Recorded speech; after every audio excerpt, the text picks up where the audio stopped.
So those were the two clips of the car.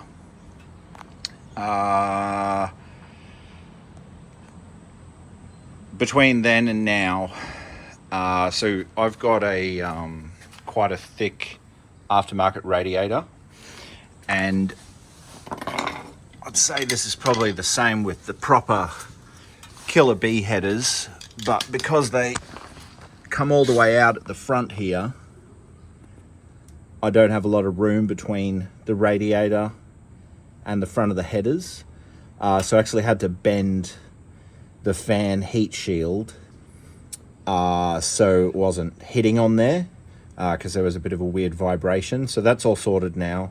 Also, if you are doing this, I'll try and film this from upside down, but see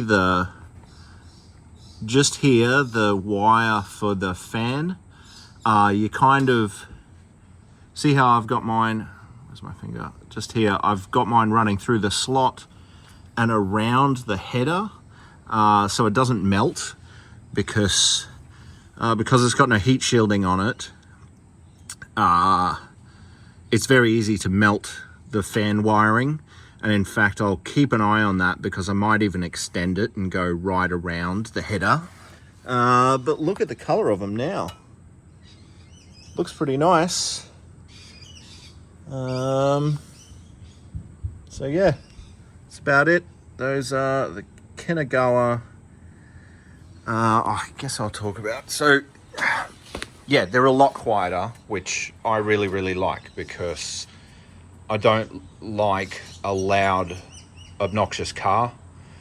I mean, spool is the same, and the other thing is, when you are driving fast, you can, because it's not making a bunch of noise, i.e., you know, it's just super loud and blaring its head off, you can actually drive it fast without sort of, you know, feeling like an idiot. You're just driving fast. You're not driving this obnoxious WRX that makes a bunch of noise. So anyway, that is Kinugawa. I'm going to call them holy headers. Holy headers. They're probably not called that for copyright reasons, but there you go. Thanks for watching.